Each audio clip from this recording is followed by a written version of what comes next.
Welcome to Lecture 8. This is on the topic of photosynthesis, concentrating on the carbon reactions. There's several parts to this lecture. This is part 1. This lecture is part of the plant physiology subject, which is offered as part of the Bachelor of Agriculture and Technology, a degree which is offered jointly with Melbourne Polytechnic and La Trobe University. Please visit our website www.melbournepolytechnic.edu.au for further information on this course and other courses that we offer. My name is Dr. Nikki Cooley. As you can see from the diagram, we were up to Lecture 8 in this series. You can see that this process, the carbon reactions, occurs in the leaf structure. In part 1 of Lecture 8, we will introduce you to the carbon reactions. This will be followed by an in-depth explanation of the Calvin-Benson cycle. This cycle can be separated into 3 stages: carboxylation, reduction and regeneration, and we will examine these 3 stages within this part of the lecture.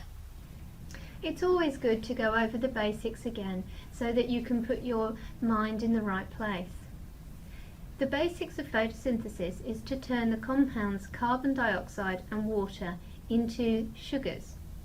We learned that in the first lecture that plants have sophisticated mechanisms to capture the energy from light and turn it into chemical compounds. These compounds can be used by the plant. In the carbon cycle, we are going to learn about how this happens. If at any stage during part 1 of this lecture you are lost or confused, then please come back to this page to remind yourself of the objectives of this process. So let us continue our review. The image on the slide shows that of a chloroplast. The light reactions are located in the yellow, and they occur in the thylakoid, while the non-light requiring actions, or carbon reactions, these occur in the structure called the stroma. The illustration on this slide shows all the component parts for the photosynthesis and how the light reaction and the non-light reaction interact. You will see at the point of interaction it is the chemical energy. This is ATP and NADPH. To give you some idea about the energy dynamics of this process, on average a plant will convert about 1021 joules per year, and it will produce about 1011 tons of carbon per year. These are some very impressive figures. It is important for you to realize that the thylakoid is a membrane, and that next to the thylakoid is the structure, the stroma, and therefore the movement of ATP and NADPH is quite easy. The structure in relation to the function of this process is very important. It is the reduction of carbon dioxide to carbohydrates, that is, the carbon reactions. So let us explore that structure and function in further detail. The image on the slide is of a chloroplast. The thylakoid membranes are where the light reaction occurs. You will see that the stroma is illustrated on the slide in a bluey-grey colour, while the thylakoid membranes are illustrated in green. The stroma is a liquid and it sits against the thylakoid membranes, and this is where the Calvin-Benson cycle or carbon reactions takes place. In the next few slides we're going to understand more about the Calvin-Benson cycle, but firstly I'm going to give you an overview of this cycle. If at any time you don't understand the detailed and complex chemical reactions, then please come back to this slide and review the simple concepts. This will help with the more complicated equations. Calvin-Benson cycle is a series of complex reactions that take part in the stroma in the chloroplast. This cycle is found in many photosynthetic prokaryotes and all photosynthetic eukaryotes. Carbon dioxide, that is CO2 from the atmosphere, is converted into compounds, and this process occurs during the Calvin-Benson cycle. The cycle's inputs include products from ATP and NADPH that are obtained from the light reaction of photosynthesis, and carbon dioxide from the atmosphere. Here are some important components of the Calvin-Benson cycle worth remembering. It is a cycle, and therefore it is able to regenerate its components. The cycle has 3 phases. The first phase is carbon fixation. The second phase is called reduction, and the third phase is regeneration. It is this third phase which enables the cycle to continue. We are now going to examine these 3 phases in more detail. So, carboxylation is the reaction of or fixing of carbon dioxide from the atmosphere. On the slide, you will see a molecule of carbon dioxide. The blue component in the middle represents the carbon, and the 2 red components either side of the carbon represent the oxygen molecule. Therefore, this molecule of carbon dioxide has 1 carbon molecule or atom in its center, which is attached to 2 oxygen atoms either side.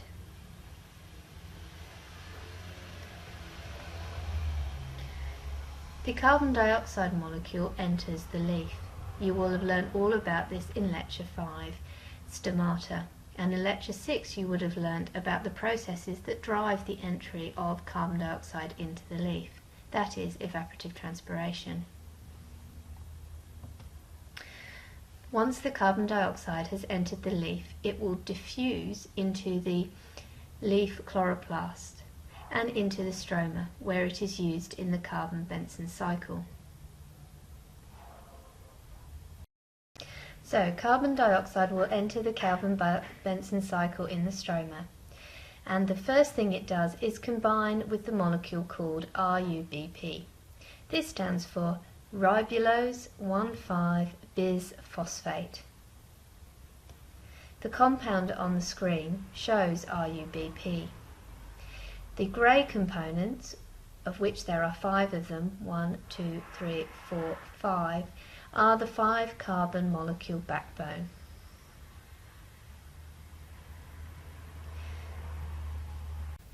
The process of carbon dioxide binding to the RuBP is called carboxylation. It is also referred to as carbon fixation. Scientists, using several techniques, are able to model the structure of compounds. On the slide you will see a structured complex of modelled RuBP in the stroma. So what happens when the carbon dioxide combines to the RuBP? Well, actually the number is not 1 for 1, but rather 6 RuBP compounds combine with 6 carbon dioxides to form a 6 carbon molecule. Therefore, you started off with a 5 carbon molecule RuBP and you move to a 6 carbon molecule. But there's a problem with this molecule. It is structurally unstable. So it instantaneously splits into 2 3 carbon molecules. The resulting compound of this 3 carbon molecules are phosphoglycerate, or 3-PGA, of which there are 2 of them. Each molecule of PGA has a phosphate group on it. This reaction from the entry of carbon dioxide into the stroma through to the production of 2 molecules of 3-PGA is the process of carboxylation. The next stage of the carbon reactions is called reduction. During reduction, the molecule 3-PGA combines with a molecule of ATP, adenosine triphosphate. This ATP, if you will remember, is a product of the light reaction of photosynthesis that we learnt about in Lecture 7. When the 3-PGA combines with the ATP, the molecule BPGA or biphosphoglycerate is produced. This has 3 carbons in its centre or backbone and a phosphate group either side. A byproduct of that reaction is ADP. That is, the phosphate group from the ATP combines to the BPGA, and what you have left is the ADP. This will now re-enter the thylakoid membrane, where the light reaction can convert it back into the ATP form.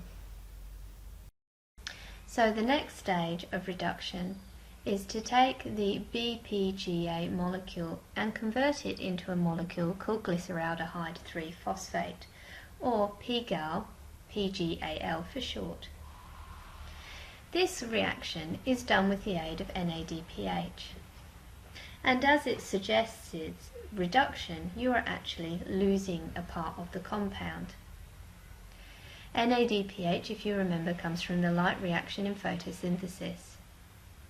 It is the electron from the NADPH and a hydrogen ion that enables the removal of the phosphate group on the end of the PBGA compound. The byproducts of this reaction are glyceraldehyde 3-phosphate, which continues on in the cycle, a phosphate group, and NADP+. This can then go back into the light reaction, where it can become a useful form of chemical energy once again. The final stage is that PGAL molecules are now in a form that is suitable to be made in the sugar glucose. The reason that 3-PGA, which you came across early on in carboxylation, was not used is because it is not in an ideal form to form the molecule glucose. It is the formation of glucose that concludes the reduction process of the pathway. But you'll note that the pathway is cyclic, and that is how we are led on to the final stage, which is called regeneration. So how does this regeneration of the cycle work? Well, in order to answer this question, you have to understand the number of molecules being inputted into the system. So let's look firstly at the cycle we have covered to date, carbon fixation and reduction.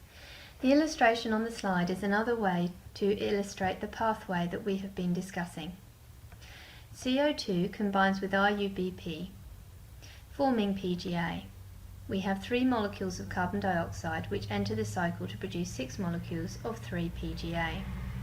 6 molecules of ATP are used along with 6 molecules of NADPH, as you can see in stage 2 on the diagram. This produces 6 molecules of G3P. 1 molecule in each turn of the cycle releases to produce a molecule of sugar. So if 1 molecule of G3P leaves the cycle, as shown in the output section, what happens to the other 5 molecules from the 6 molecules of G3P? Well, this is where the magic occurs. The 5 molecules re-enter the cycle so that they can be regenerated. And you will probably not be surprised to find out that chemical energy is used in this regeneration. In fact, it is ATP from the light reaction that is used. 3 molecules of ATP are used to regenerate the 5 molecules of G3P. This results in 3 molecules of RuBP, our starting product. There are a number of ways that the Calvin cycle from an energy perspective can be demonstrated. For example, in the previous example, we looked at one round of the cycle.